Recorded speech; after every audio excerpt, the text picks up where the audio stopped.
karena banyak antrian, sehingga kami baru diterima di jam 16.30. Konsultasi dengan pimpinan di Direktorat Tindak Pidana Umum, dalam hal ini Kanit 4 pada Subdit 5 Direktorat Tindak Pidana Umum, Bapak Kompol Dr. Sukardi SK. Ya, beliau adalah Kanit 4 dan timnya sesuai dengan mekanisme di Mabes Polri, Bareskrim. Setiap laporan kita harus konsultasi dulu. Setelah kita menjelaskan semua peristiwa, baik yang dialami oleh Pak Kusnadi maupun yang dialami oleh Pak Hasto Kristianto terkait dengan peristiwa tanggal 10 Juni kemarin, ada kesepahaman antara pihak kami sebagai pelapor dengan pihak Bareskrim Polri yang kami konsultasi tadi, yaitu timnya Pak Sukardi, bahwa terkait dengan pelanggaran prosedur yang kita sampaikan tadi, bahwa penyitaan, penggeledahan, bahkan diinterogasi selama 3 jam, itu menurut kami dilakukan oleh penyidik Rosa di KPK, menyimpang dari prosedur KUHP dan prosedur undang-undang tentang Komisi Pemberantasan Korupsi. Maka disarankan oleh Pak Kanit tadi ditempuh pra peradilan terlebih dahulu, ya, untuk menguji kebenaran apakah betul atau apakah benar dan terbukti bahwa proses penggeledahan, penyitaan, pemeriksaan badan dan interogasi yang dilakukan oleh penyidik Rosa, Purbo, Bekti, dan kawan-kawan di KPK itu menyalahi prosedur atau tidak. Nanti kalau putusan pra peradilan menyatakan bahwa proses penggeledahan, penyitaan, interogasi yang dilakukan terhadap Pak Kusnadi dan juga barang-barang milik Pak Hasto itu melanggar prosedur KUHP dan melanggar prosedur undang-undang tentang Komisi Pemberantasan Korupsi, baru diproses sesuai dengan keinginan pelapor, yaitu bahwa dia merasa terjadi perampasan kemerdekaan dan perampasan barang milik pribadinya. Mengapa demikian? Karena ada ketentuan pasal 50 yang menyatakan bahwa setiap orang yang melaksanakan undang-undang tidak dapat dipidana. Ya. Jadi penyidik melakukan tindakan penyitaan, penggeledahan, ya, bahkan pemeriksaan, penginterogasian, itu di dalam surat berita acara penggeledahan, berita acara penyitaan disebutkan ada sprindik. Sprindik itu memang diatur di dalam, di KUHP ada, di Peraturan Kepolisian Negara Republik Indonesia diatur. Ya, tugas penyidikan diatur di dalam KUHP, artinya penyidik melaksanakan undang-undang. Tetapi dalam melaksanakan undang-undang itu penyidik bisa saja salah, bisa saja melanggar prosedur, seperti halnya yang terjadi dan dialami oleh Kusnadi dan Pak Hasto Kristianto. Berdasarkan bukti-bukti yang ada, kami menilai itu terjadi pelanggaran prosedur. Tetapi pelanggaran ini harus diuji terlebih dahulu melalui mekanisme pra peradilan yang sekarang ini juga sedang disiapkan. Ya, kira-kira dalam 1-2 hari ini akan didaftar. Antara pihak kami dengan pihak Bareskrim juga ada kesepahaman bahwa tindakan yang dilakukan oleh penyidik KPK Rosa dan kawan-kawan ini merusak marwah penyidik Polri dan merusak marwah penyidik KPK. Sehingga seperti yang kami katakan tadi, model-model penyidikan seperti ini yang terjadi di KPK ini harus dievaluasi. Ya. Karena harus dievaluasi, maka dalam evaluasi nanti penyidik Rosa ini harus ditarik kembali ke Mabes Polri atau dipecat. Karena tindakannya ini, ya, sebagaimana dijelaskan dan sudah disampaikan di atas tadi, bahwa dia menyatakan ada surat perintah penggeledahan, dia menyatakan ada surat perintah penyitaan, dia menyatakan ada izin penyitaan dari Dewas, tapi tidak pernah diperlihatkan. Dia menyatakan tetapi tidak memperlihatkan. Kami anggap itu tidak ada semua. Karena itu akan diajukan pra peradilan, dan mengenai laporan polisi itu disiapkan nanti setelah putusan pra peradilan bisa disampaikan di sini. Hal yang menggembirakan tadi antara pihak Barreskrim Polri dengan kita ada kesepahaman bahwa ini melanggar prosedur, ini merusak citra penyidik Polri, baik yang di Mabes Polri maupun yang ada di KPK, karena penyidik di sana adalah penyidik KPK dari Polri. Nah, terkesan apa yang dilakukan oleh penyidik Rosa ini terkesan seolah-olah dikendalikan oleh kekuatan lain untuk target terhadap Pak Hasto dan Kusnadi. Ada terkesan begitu.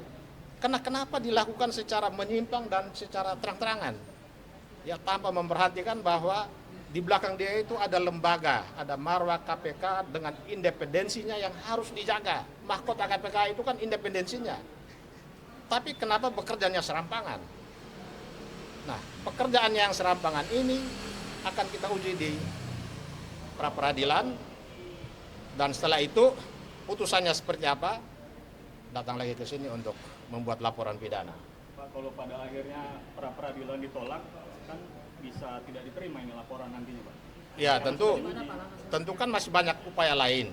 Ya, di dalam pasal 63 Undang-Undang KPK, setiap orang ya yang mengalami kerugian akibat perbuatan melawan hukum yang dilakukan selama penyelidikan, penyidikan, dan penuntutan persidangan tindak pidana korupsi berhak mengajukan tuntutan ganti rugi, rehabilitasi, dan lain-lain.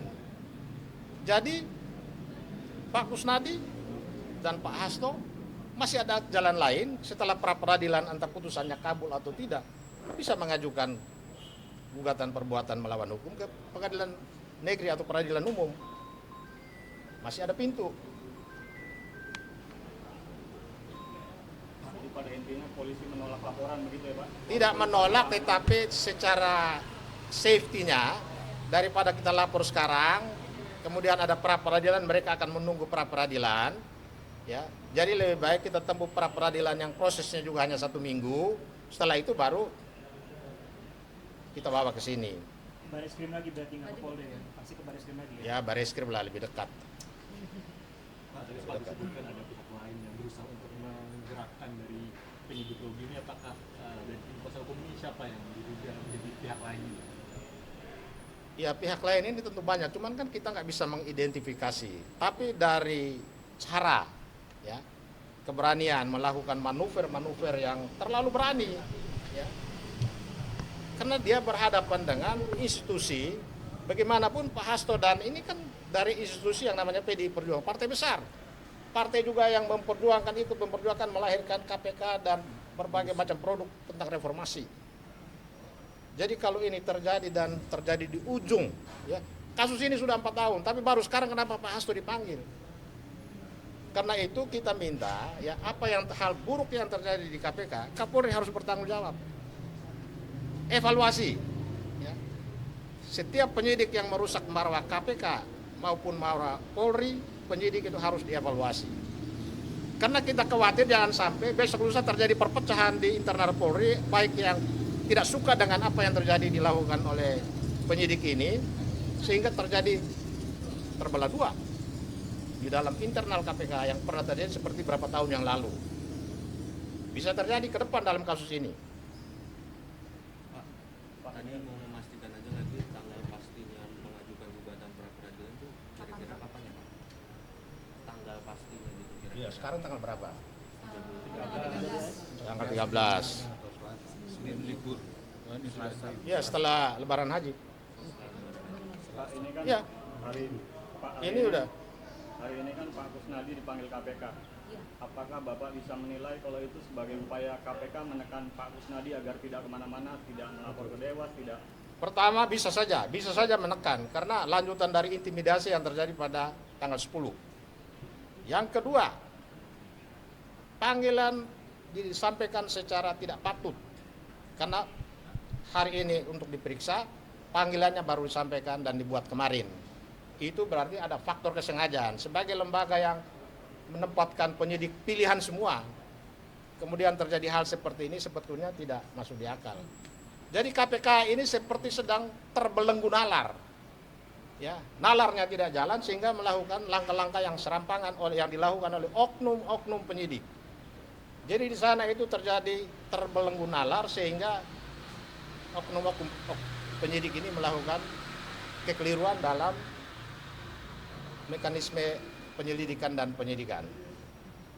Pak, itu kan pasti kan kedepannya bakal ada panggilan lagi ke Pak Kusnadi oleh KPK. Oh tidak apa-apa dia panggil lagi, secara patut kita datang.